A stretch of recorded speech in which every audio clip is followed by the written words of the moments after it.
हे कागद पाहिले.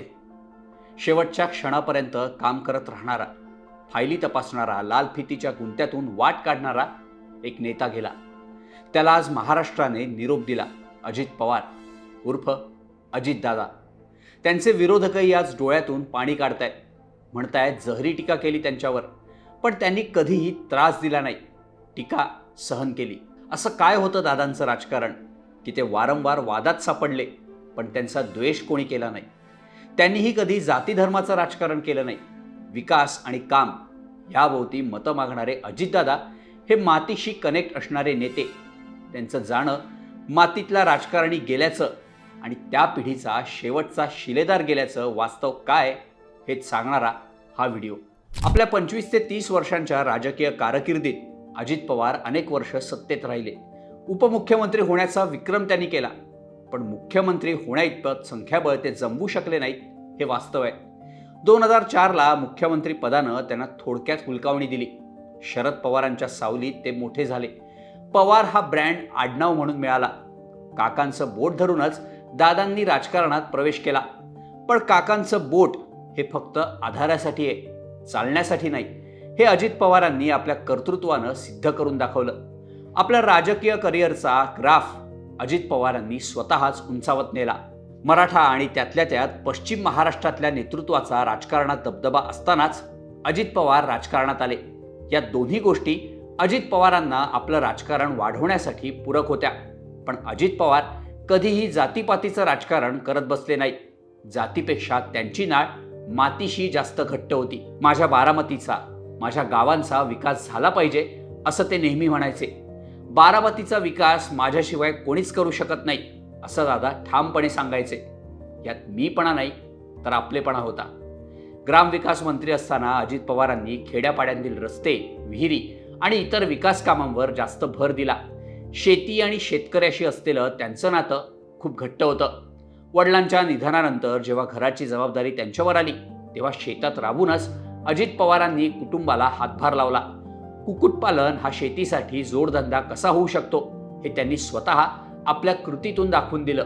पुणे, पिंपरी चिंचवड महापालिकांमध्ये ज्या ज्या गावांचा समावेश होता त्या गावांच्या सर्वांगीण विकासावर अजितदादांनी लक्ष दिलं. पिंपरी चिंचवडचा कायापालट करण्यात अजित पवारांचा असलेला वाटा कोणीही नाकारू शकत नाही.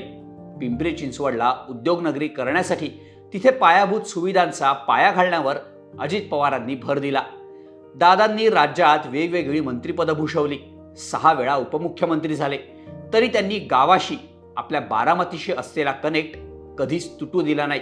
मी बारामतीचा आहे हे सांगण्याचा माज आज संपला. हे बारामतीत लागलेले बॅनरच दादांच्या विकास कामांबद्दल आणि शहराला पुढे नेण्याबद्दल बरंच काही सांगून जातात. गावच्या निवडणुकांसाठी राज्यातले मोठे नेते धावपळ करतात, हा त्याचा परिणाम असल्याचं विधान काल संजय राऊतांनी केलं. पण हाच शहरातल्या आणि गावच्या मातीतल्या नेत्यामधला फरक आहे. अजित पवार आपलं मूळ विसरले नाहीत. ज्या बारामतीसाठी दादा शेवटपर्यंत झटले, त्याच बारामतीतल्या ग्रामीण निवडणुकांच्या प्रचारासाठी येताना दादांचं निधन झालं.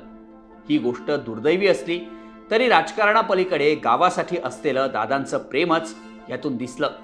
मातीशी घट्ट असलेल्या अशा सच्च्या नेत्याला महाराष्ट्र कायमचा मुकला. राजकारणातला कोरडेपणा, कटुता, निरस्ता त्यांच्यात नव्हती. ते मोकळं ढाकळं बोलत, त्यात कधी चुकतही, पण कधी चालू भाषणात कार्यकर्त्यांची चिठ्ठी वाचून मिश्किल विनोद करणं किंवा थेट कार्यकर्त्याचं नाव घेऊन त्याला झापणं हे दादांना जमायचं. मत दिलं नाही तर निधी देताना विचार करेत अशा आशयाच्या दादांनी केलेल्या विधानावरून त्यांच्यावर टीका झाली. पण त्यात उद्दामपणा नव्हता, तर एक मिश्किल खोडकरपणा होता. कणखर आणि रोखठोक स्वभावाच्या दादांनी शिस्तीशी कधीही तडजोड केली नाही. त्यासाठी ते अनेकांवर अनेकदा रागावले, पण त्यांचीच आपुलकीने विचारपूस सुद्धा दादांनी नेहमीच केली हे ते लोकच सांगतात. परिस्थितीनुसार स्विच ऑन स्विच ऑफ करणं हे अजितदादांना चांगलं जमायचं. गेल्या वेळेस पण आम्ही तिघं होतो. खुर्च्यांची थोडी अदला बदल झाली आहे. मनात तर काही जात नाही ते. क्या आप और अजीत दादा पवार साहब भी कल डिप्टी सीएम से पद की शपथ लेंगे? अरे भैया अभी तो कहा, देवेंद्र जी ने भी कहा, मैं भी कह रहा हूँ रुको थोड़ा, अभी शाम तक रुको, अभी कल शपथ ली है ना. उनका समझ में आएगा. मैं तो लेने वाला. मगाशी बोलत असताना काहींनी सांगितलं किंवा दादा गावकीकडे लक्ष आहे, भावकीकडे पण लक्ष द्या. भावकीकडे लक्ष दिलं म्हणूनच तू आमदार झालास. जयंतराव त्याला विचारा किती मतं पडली, पोस्टल बॅलेटमध्ये आलाय आपण. राजकारण हसरं असू शकतं हे दादांनीच दाखवून दिलं. असा उंदेपणा, मिश्किलपणा आता विरळाच. कामाचा माणूस हे दादांना लागलेलं बिरुद नव्हतं, तर तो त्यांचा रुबाब होता.